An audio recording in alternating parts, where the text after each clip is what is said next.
नमस्कार, आप देख रहे हैं हिंदुस्तान न्यूज जंक्शन और मैं हूं आपके साथ निशु मलिक। हरियाणा में बीजेपी को एक और बड़ा तगड़ा झटका लगा है। गन्नौर विधानसभा क्षेत्र से देवेंद्र कादियान जो अभी तक टिकट की दावेदारी कर रहे थे, उन्होंने बीजेपी पार्टी छोड़ दी है। आज उन्होंने लाइव आकर खुद इस बात की घोषणा की है कि वो बीजेपी पार्टी छोड़ रहे हैं और निर्दलीय चुनाव लड़ने की भी उन्होंने इस मौके पर ही घोषणा कर दी है। बीजेपी के कार्यकर्ता के रूप में काम कर रहे थे और इस बार जो है उनके टिकट की पक्की दावेदारी मानी जा रही थी कि उनको टिकट मिलेगी गन्नौर विधानसभा क्षेत्र से। लेकिन ऐन मौके पर बीजेपी ने एक बड़ा फैसला लेते हुए रमेश कौशिक के भाई देवेंद्र कौशिक को टिकट देने की घोषणा की है। देवेंद्र कौशिक को टिकट देने की बात जैसे ही चली है, वैसे ही जो देवेंद्र कादियान है उन्होंने पार्टी छोड़ने का फैसला किया। लाइव आके फेसबुक पे उन्होंने पार्टी छोड़ने की बात कही है और कहा जा रहा है कि वो निर्दलीय चुनाव लड़ेंगे, इस बात की भी उन्होंने घोषणा की है। वो लाइव आके रोए भी, लेकिन बीजेपी में जो है अंदर ही अंदर कुछ ऐसी बातें चल रही थी जिसकी वजह से देवेंद्र कादियान की टिकट काट दी। दूसरी ओर जो पूर्व विधायक यानी कि अभी विधायक हट गई है निर्मल चौधरी, वो भी टिकट की दावेदारी कर रही है। उन्होंने भी बीजेपी पार्टी से टिकट की मांग की है, लेकिन देवेंद्र कादियान को भी नहीं मिली और शायद निर्मल चौधरी को भी नहीं मिलेगी। हो सकता है रमेश कौशिक टिकट ले जाए। जब से रमेश कौशिक को टिकट देने की बात चली थी, तभी से कहीं ना कहीं बीजेपी में देवेंद्र कादियान के साथ खटपट की बात चल रही थी और यही वजह रही है कि आज उन्होंने लाइव आकर टिकट अभी जो है नहीं घोषणा हुई है, बीजेपी पार्टी ने लिस्ट जारी नहीं की है टिकट की, लेकिन उससे पहले ही देवेंद्र कादियान ने ये घोषणा कर दी है कि वो निर्दलीय आकर चुनाव लड़ेंगे। दूसरी ओर कल जो है कुलदीप शर्मा जो कांग्रेस पार्टी से थे, उन्होंने हुड्डा की नेतृत्व में आकर अपना नामांकन किया है। अब जो है गन्नौर विधानसभा क्षेत्र में भी टक्कर की बात हो गई है। एक तरफ निर्दलीय समाज सेवी है, जनता के बीच खूब लोकप्रिय है और खूब जमकर वोट बटोर रहे थे। दूसरी ओर रमेश कौशिक के भाई देवेंद्र कौशिक, जिनका इतना खास नाम नहीं है, रमेश कौशिक की वजह से चर्चा में हो सकते हैं, लेकिन दूसरी ओर कुलदीप शर्मा जो पूर्व विधायक भी रहे हैं और काफी अच्छी पकड़ के साथ कांग्रेस के लिए जो है यहाँ से बढ़त की बात चला सकते हैं। अब देखना बड़ा ही दिलचस्प होगा कि विधानसभा चुनाव में गन्नौर क्षेत्र में क्या कुछ होता है। लगातार हमारे साथ बने रहिए और उससे पहले आप ये वीडियो देखिए जो देवेंद्र कादियान ने लाइव आकर बताई है। गन्नौर में बड़े चर्चे चल रहे थे कि भाई टिकट उसको मिलेगी, इसके मिलेगी, तो आज काफी स्थिति क्लियर हो गई है। मेरे हिसाब से अगले कुछ घंटों में, 1 घंटे में, 1.5 घंटे में जो भी टिकटें हैं वो अनाउंस हो जाएंगी। मैं आपको बताना चाहता हूं, बहुत लंबे समय से आप सबके बीच में हूं और अभी रिसेंटली कुछ दिनों से बड़ी जोर शोर से प्रचार में आप और हम सारे साथ लगे हुए हैं। टिकट का विषय आपके बीच में खोलना चाहता हूं। कई दिनों से हम प्रचार में भी बार बार एक शब्द का यूज कर रहे थे कि भाई 100 करोड़ के नेता आ गए हैं, 100 करोड़ देने वाले आ गए। आज मैं आपको बताना चाहता हूं टिकट के विषय में हमारे गन्नौरवासी, हमारे बीजेपी के कार्यकर्ता और मैं स्वयं, हम सब हार गए हैं और वो 100 करोड़ वाले जो गैंग है वो जीत गई है। और भी 2 टिकटें साथ में अनाउंस हो रही है।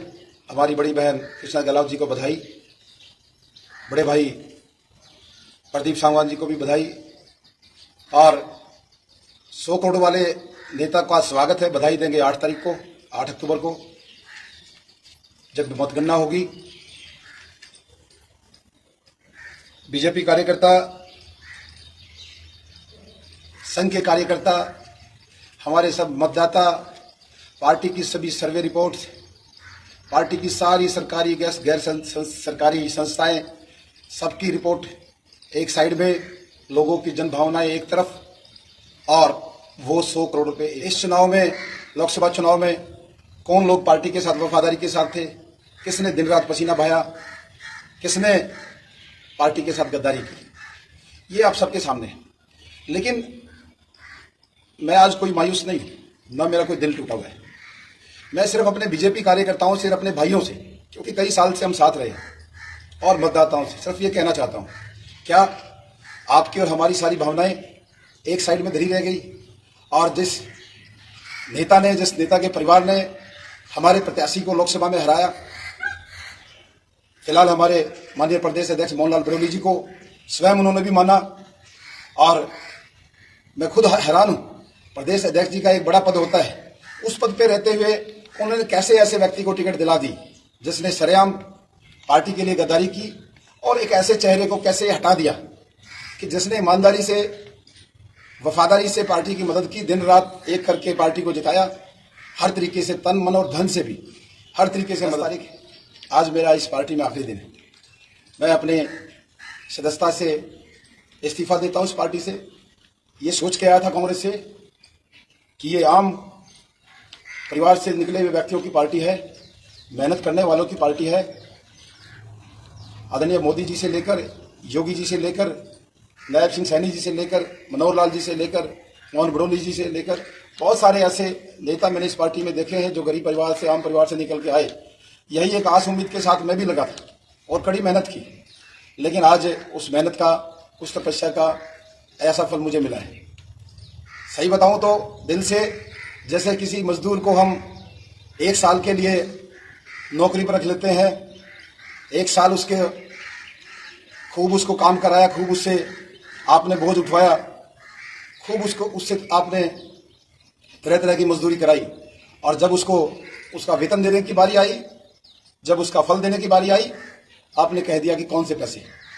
अरे भाई, उसके पसीनों के पैसे, उसकी ईमानदारी के पैसे, उसके जीतने की क्षमता।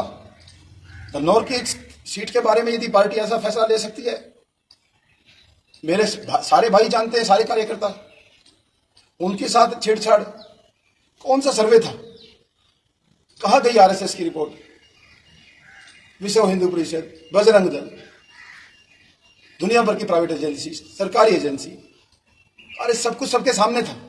ऐसे आदमी को टिकट दे रहे हैं जिसने सरेआम पार्टी को चैलेंज करके 100 करोड़ रुपए में टिकट लेके आऊंगा और वहां पैसे उतार के आऊंगा, उसको देके आऊंगा, उस आदमी का नाम भी लिया, चैलेंज देकर। तो मैं शीर्ष नेतृत्व का धन्यवाद करता हूं और बधाई देता हूं आपकी। परमात्मा करे आप खूब, आपकी पार्टी आगे बढ़े। मेरा सफर आपकी पार्टी में यहां तक था। मैंने गन्नौर से वादा किया था कि मुझे चुनाव लड़ना। आने वाली 12 तारीख को, परसों 10 बजे नई अनाज मंडी में सब इकट्ठा हो रहे हैं। 12 बजे लगभग नॉमिनेशन का टाइम है। जो साथियों को लगता है भाई के साथ अन्याय हुआ है, भाई ने पार्टी के साथ वफादारी की, भाई ने खून पसीना पार्टी के लिए बहाया, कोई कसर नहीं छोड़ी, वो भाई मेरी मदद करे और मेरे साथ है। आज बाबा मोहनदास के दरबार में बैठ के आप सबसे अपील कर रहा हूं, ऐसे लोगों को सबक सिखाना जरूरी है। मैंने चुनाव का ऐलान कर दिया है। निर्दलीय प्रत्याशी के तौर पे मैं अपना पर्चा भरने जा रहा हूं और मुझे, जो सच्चा देश का प्रेमी, जिसको तिरंगे से प्यार है, जो भगवा से प्यार करता है, मुझे पूरी उम्मीद है वो मेरा साथ देगा।